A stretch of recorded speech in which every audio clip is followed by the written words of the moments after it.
Hey guys, I'm Pete Mundo, HeartlandCollegeSports.com. Well, let's take a look at what has happened here in the college football playoff. The Oklahoma Sooners are in, Georgia and Ohio State on the outside looking in. Thanks so much for joining us, guys. We are going to be on Periscope. We're on Facebook Live. We're going to put this on YouTube as well, and on, of course, iTunes on our podcast. If you're catching this on our podcast on iTunes, please do rate, review, subscribe on iTunes. If you leave a review, email me, PeteMundo@HeartlandCollegeSports.com. That's Pete, M-U-N-D-O, @HeartlandCollegeSports.com. Send me a screenshot of your review, and I will get you a Heartland College Sports koozie in the mail. So it's a great deal, and we're sending out a lot of koozies every week, and we hope that you'll be joining that trend. So let's get into it. On Periscope, we're on Facebook Live. Let's keep it rolling. Okay, so Oklahoma, the committee did not screw this whole thing up. Had the committee put the Georgia Bulldogs into this college football playoff, we could basically then be calling college football figure skating, because that's what it would have been. It would have been, just like when you watch the Olympics, it would have been 10 people from around the world with different opinions on different countries and having all their biases all lined up and putting together some score that those of us at home have no idea how it works. That's what would have happened. You would have had every conference commissioner, not named the SEC, calling up the College Football Playoff Committee. You would have had university presidents, athletic directors saying, guys, we are not doing this anymore. You expand to 6 or you expand to 8, or you are going to have hell to pay. That's what would have happened had they put Georgia in, because the justification would have simply been about one thing and one thing only, and that would have been, what do my eyes tell me? Who do I think the best 4 teams are in America? By the way, if you want to have this conversation, there's a great argument to be made that maybe Notre Dame is not one of the best 4 teams in America. So if we're just going to go off this eye test, which is what every Georgia fan, every SEC fan, and for the most part, every employee at ESPN, I'll give Reese Davis and Chris Fowler some credit. They were the only 2 guys who actually had a pair of stones to say, no, Oklahoma deserves to be in, and here's why. I mean, Kirk Herbstreit, I don't know what nude photos Kirby Smart has of him or his wife, but my goodness, could he have been any harder on the on Georgia's jockstrap? It was unbelievable. And for Kirby Smart last night to be making this pitch and making this argument of, ask Nick Saban who he wants to play or who he doesn't want to play, I guarantee you he'll say us. Well, that wasn't really the point, pal. You had a chance to beat him. You blew a 2-touchdown lead. You lost to the backup quarterback. And by the way, you made one of the most boneheaded, worst decisions I've seen in a long time in college football, going for it on 4th and 11 from midfield. An embarrassing play call. You kick that ball deep. You pin Alabama deep. You let your great defense onto the field, and you ask the backup quarterback, who hasn't really played much this season, to beat you and take the ball 90 to 100 yards down the field. That's what you do if you're Kirby Smart. He made an awful coaching decision, and he did not deserve to have his team in the college football playoff as a result. I'm sorry, that's it. And Nick Saban saying he doesn't want to play them. Well, of course Nick Saban was saying that last night. It made total sense for Nick Saban to vouch for Georgia. First off, you think Alabama wants any part of Oklahoma? This is the same Oklahoma team that waxed Nick, well, not the same team, but the same program that waxed Nick Saban's Crimson Tide in the Sugar Bowl a couple of years back or a few years back. And then Saban's out there arguing, we can't be having this spread offense anymore. These teams are playing too fast, yada, yada, yada. He wants no part of OU. I mean, OU opened up as a 14-point dog. I'm not saying OU is going to win the game, but Alabama, and especially Nick Saban's Alabama Crimson Tide, have not played well historically against OU-style offenses. They have not.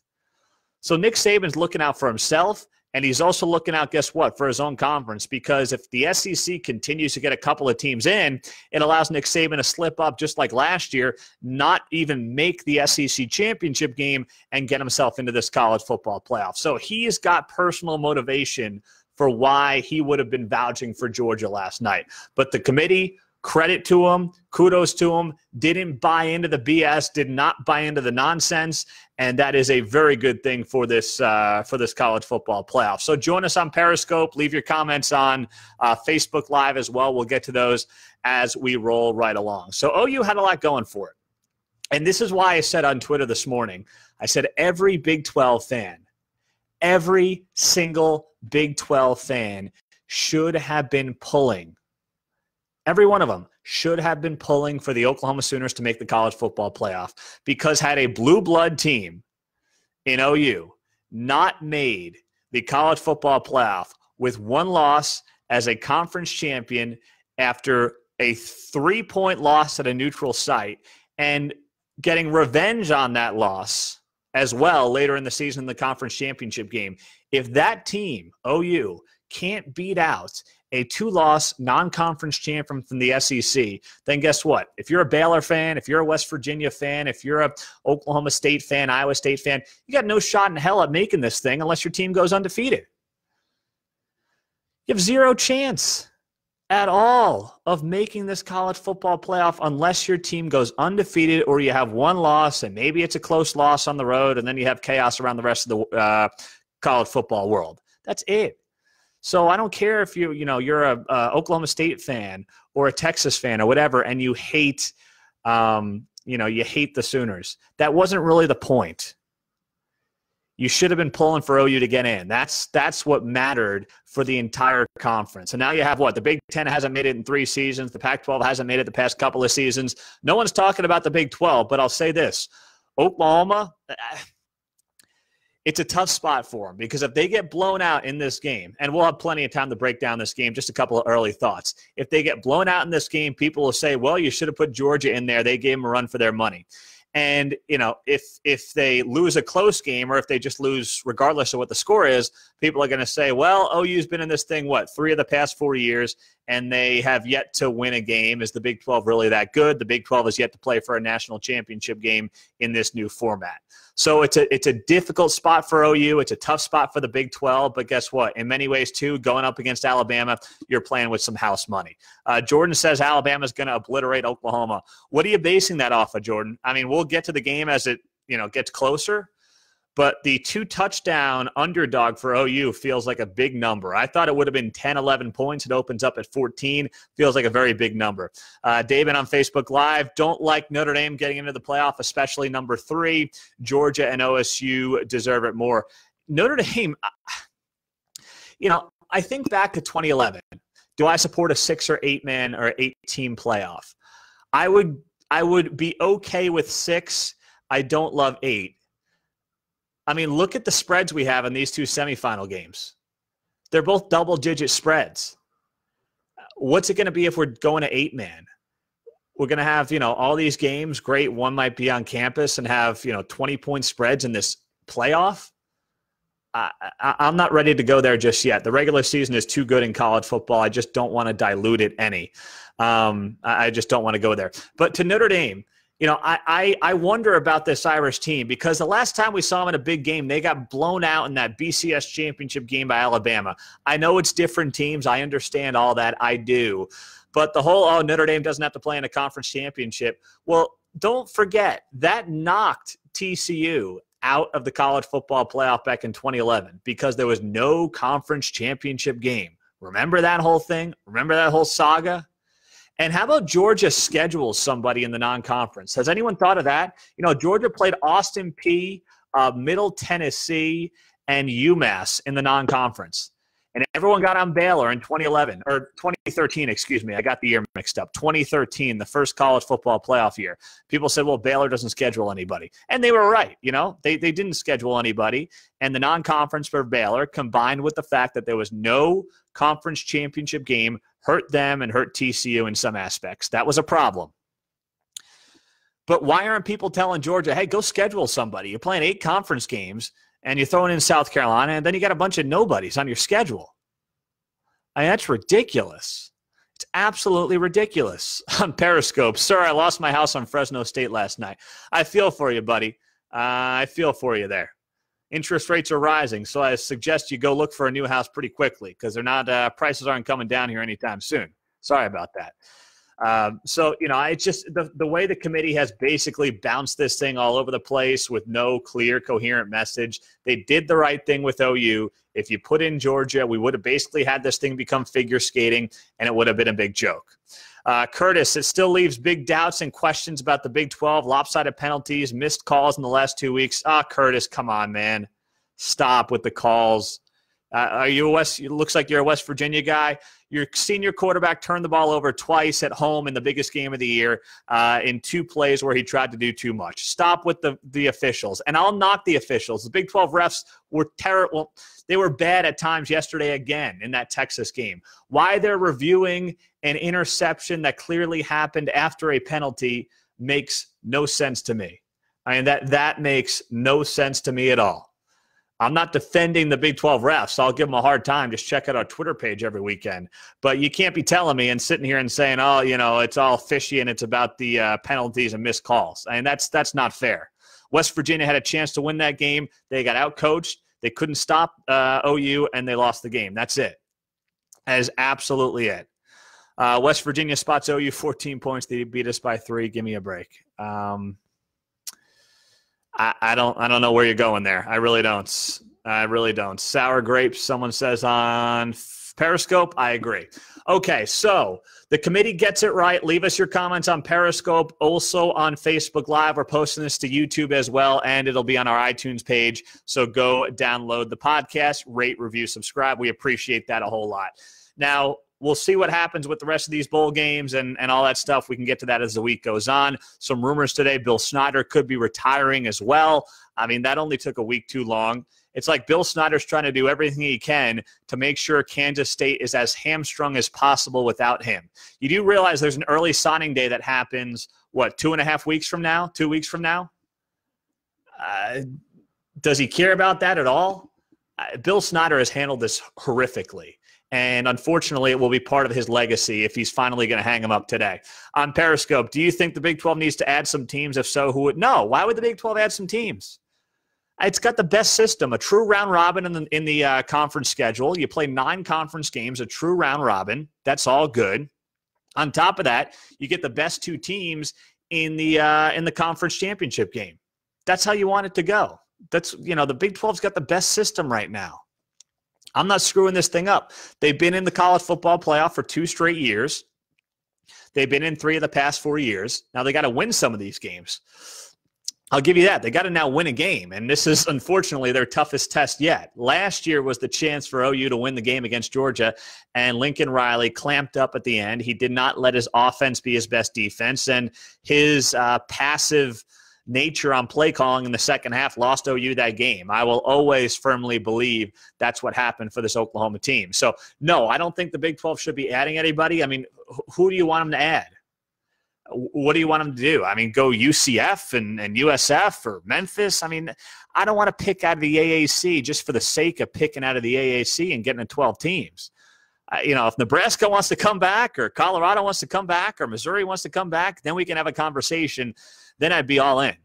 But to do it just for the sake of doing it and, propping up a couple of teams in the AAC that are not going to deliver the amount of money they're going to be getting, because think about it. These teams are going to get $35-40 million in payouts.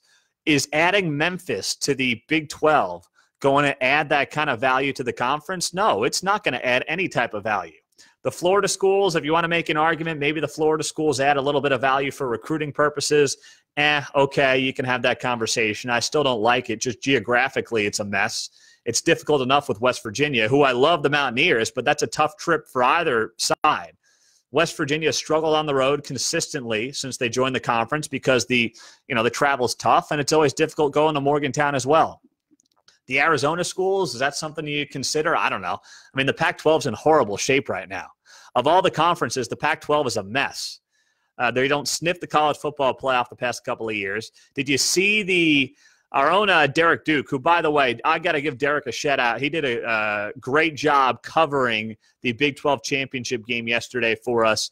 We had great videos on Instagram, on Twitter, on Facebook. So great job by him. My wife is due in 2 weeks, so I didn't make the trip down there from Kansas City, but I'll be back next year. We'll do another tailgate for the Big 12 for Heartland College Sports, and Ames is at the top of my list next year. I promise you, I'll be up in Ames next fall. There's no doubt about it, no question in my mind. But yeah, no, I'm not doing that. I'm not going to go down the road of college, Big 12 expansion right now. Someone brings up BYU. No, West Virginia was not bad for the Big 12. I love the Mountaineers in the Big 12. I absolutely love them in this conference. I think they're great for the Big 12. On Periscope, why is OU playing in the Orange Bowl? Well, because Alabama had the choice, and Alabama doesn't want to play OU down the road, shooting down I-35 in Dallas or in Arlington. That's why, and I don't blame them. I don't blame them one bit. If I'm Alabama, I have the choice. I'd rather go down to South Florida and play OU there than play them in Dallas. I mean, people are complaining about that. Either they didn't know the rules and why this happens, or I'm not sure what the answer is. But it's a no-brainer for Alabama to say, do I want to play OU in South Florida, or do I want to play them down in Dallas? Well, you obviously want to play them down in South Florida. That's not even debatable. So, OU fans, I guess, that are complaining about that, I don't think they realize, how this works and the rules here, because that's how it was meant to work. That's how it was meant to work, and that's how it does work. Let me touch on this too. The fact that or at least the major ESPN talking heads were going bonkers. Why are they even bringing on Paul Feinbaum this morning on the ESPN, onto the pregame college football playoff show? I know the selection's already been done, but then why don't you bring on a Pac-12 talking head? Why don't you bring on, I was available. I'd be happy to do something from a Big 12 perspective. Give me a Big 10 perspective. Give me, I think I hit an ACC perspective. Give me everybody then. But why you got Paul Feinbaum, who shockingly said, oh, well, I'm convinced now that Georgia should be in the college football playoff. Wow, Paul, I wonder why that is. Maybe because it's good for business for you, huh? That's a total shocker that Paul Feinbaum thought that 2 SEC teams should be in the college football playoff. I didn't see that one coming from a mile away. Did you? It makes no sense to me at all sometimes. And then I'm watching the ESPN Goal Line show this morning, and they go to the SEC Network guys. They go to Tim Tebow and whoever else is on that show. I don't know who else is on that show. Not Booger McFarland. He's now Monday Night Football. I forget. Anyway, they're all saying, yeah, look at this Georgia team. They deserve to be in. Stunning. Totally stunning that's who these guys want to be in the college football playoff. It is embarrassing, and the committee did itself a solid by getting Oklahoma into this thing. It was good for the Big 12. It was good for college football. It was the right move. And I don't know how much of this played into TV. I mean, did anybody want to see Alabama and Georgia play for a third time in the past 12 months?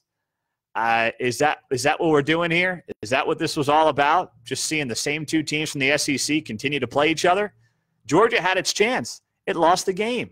It was that simple of a debate and that simple of a conversation to be had when it comes to why they should not have been in the college football playoff. And Ohio State, the fact that Ohio State was even being entertained for this thing was a joke. You lost by 29 points to Purdue. And did you hear this? Urban Meyer was making his case for his own team and his own program.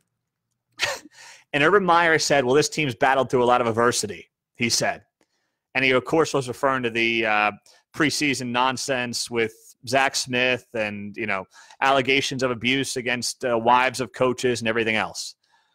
Okay, so now because you overcame adversity caused by your trash assistant coach and your trash head coach who didn't have the stones to take care of the situation when he knew about it, because of poor decision-making by your leadership, that is now somehow supposed to help you. So now controversy. Why don't we put Baylor in the college football playoff? I mean, they went 6-6, and they're just 2.5 years removed from a massive scandal.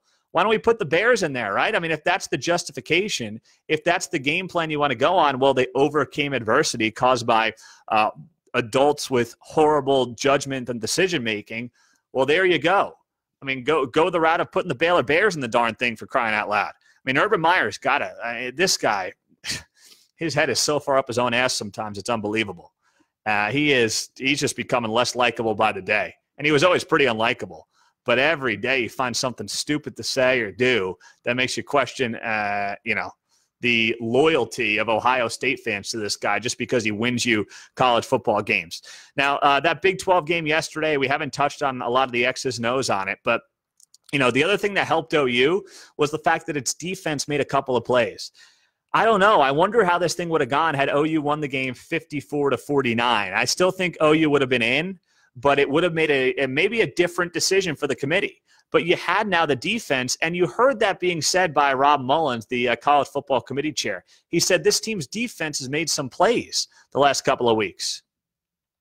I mean, that's worth something, too. The big safety yesterday by Trey Brown. I mean, that was a huge, huge play call by Ruffin McNeil. Good for him calling that corner blitz. It worked out beautifully. Sam Ehlinger didn't know what hit him, and he looked up to the officials like he was, looking for a penalty or something. I know some Texas fans were saying face to the helmet or whatever it might be.